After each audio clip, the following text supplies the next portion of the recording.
सर्वांना नमस्कार. माझं नाव योगेश भाऊसाहेब. माझा जॉब ॲक्च्युली मी ड्रायव्हिंग स्कूल मी ड्रायव्हिंग शिकवतो. माझा जॉब पूर्ण बसून आहे.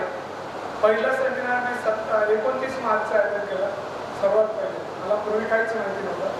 ते सेमिनार जेव्हा अटेंड केला, सरांनी जे सांगितलं ते जेव्हा ऐकलं, त्यानंतर आमचे म्हणजे जे आपण म्हणतो जीवनामध्ये गॉडफादर म्हणून कोणी सोबत असतात, त्या प्रकारे इथे आलेले उपस्थित असलेले माननीय ललित भंगाळे आणि त्यांच्या मिसेस सौभाग्यवती सुनीता भंगाळे या दोघांनी मला ड्रायव्हिंग स्कूलसाठी प्रोत्साहन दिलं.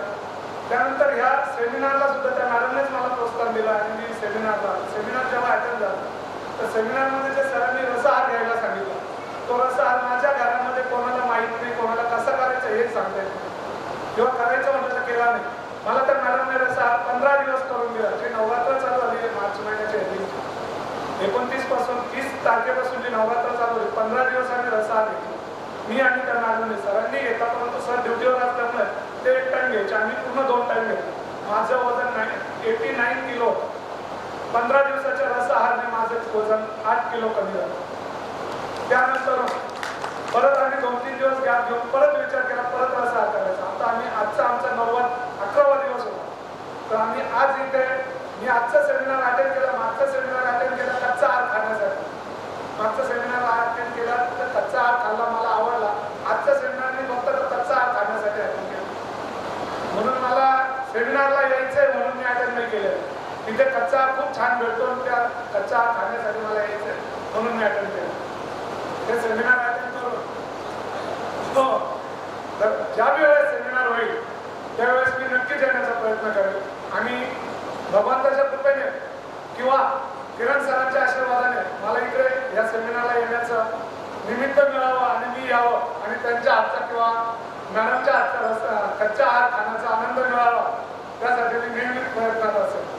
आणि यांच्या सेमिनारमुळे माझ्या शरीरामध्ये जवळपास आतापर्यंत म्हणजे या नंतरच्या 11 दिवसाच्या रसआहारानंतर आता सरांनी सांगितलं की तुम्ही 12 वाजेपर्यंत 10-12 जे तुम्हाला अटेंड होईल त्या टायमापर्यंत निर्जला उपवास करा. आता माझा ड्रायव्हिंगचा जॉब असल्यामुळे मी प्रायव्हेट क्लास पण घेतो. प्रायव्हेट क्लासला जर गेलो तर कधी 1:30ला यायचो, कधी 2ला यायचो. परंतु त्या सरांनी किंवा मॅडमने मी येतोय ज्यूस घ्यायला, त्यांनी कधी नाकार दिला नाही. ठीक आहे या तुम्ही. सर त्यांच्या घरून ड्युटी नाईट करून आले तरी दिवसा येऊन मला ज्यूस देत होते. घरी कोणी नसेल तर मॅडम सुद्धा मला ज्यूस आणून देत होता. त्या ज्यूसमुळे म्हणजे सरांच्या मार्गदर्शनामुळे ते ज्यूस त्यांना समजलं, त्यांच्याकडनं ते मला मिळालं आणि आज त्या ज्यूसमुळे त्या सरांच्या रसआहाराच्या ज्यूसमुळे आज मी व्यवस्थित आहे. ॲक्च्युली माझा जर विचार केला 2016ला नोटा बंद झाल्या त्या दिवशी दोन्ही हिप रिप्लेस झालेले आहे. दोन्ही हिप रिप्लेस माझे म्हणजे गुडघ्याचे ऑपरेशन झाले, दोन्ही गुडघे चेंज आहे माझे. तरी माझा जॉब पण बसून आहे. परंतु रसआहार घेण्याच्या आधी किंवा मागच्या सेमिनारच्या आधी मी जास्त वेळ चालू शकत नव्हतो. ते न चालल्यामुळे मी वॉकिंगला जाण्याचा कंटाळा करायचो. थोडं तरी 2 किलोमीटर वॉकिंगला गेलो तर मला कमीत कमी असं वाटायचं की मी 10 किलोमीटर चालून आलो, इथं जायचंच नाही.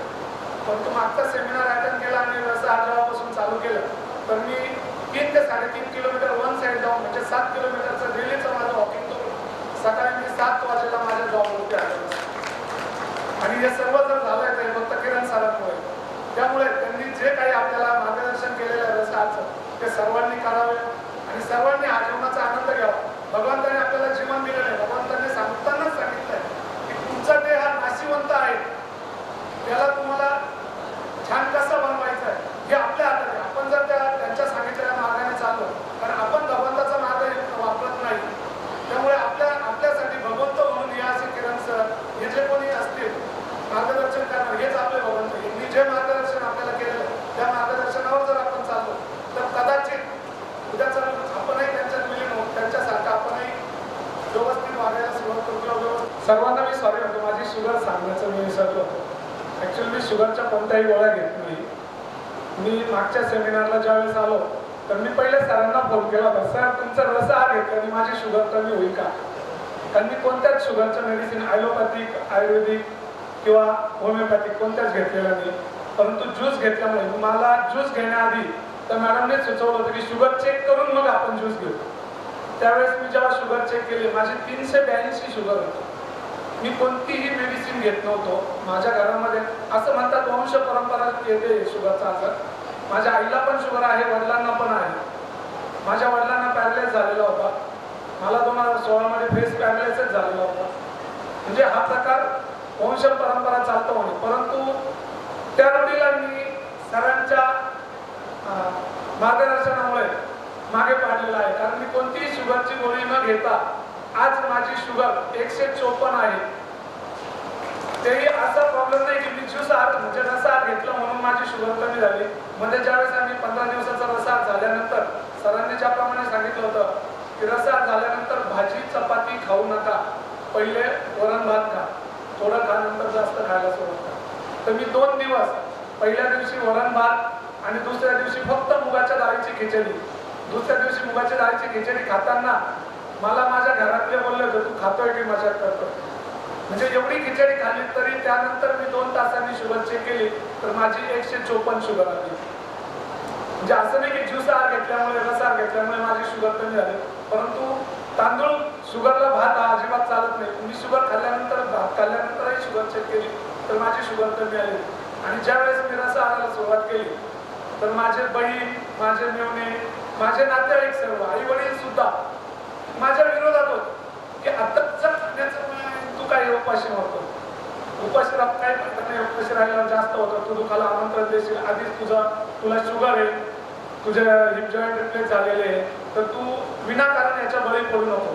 मी कोणाचंही न ऐकता कोणालाही न जुमानता फक्त माझा एकच जे आपण होतो ना, माझा एकच नारा भारत देश आम्हाला. त्या प्रकारे मी एकच नारा ठेवला होता. किरण सरांनी सांगितलेलं आहे तुमच्या तब्येतीवर परिणाम होईल, शुगरला फायदा होईल, तुम्ही ज्यूस घ्या, रसाहार घ्या.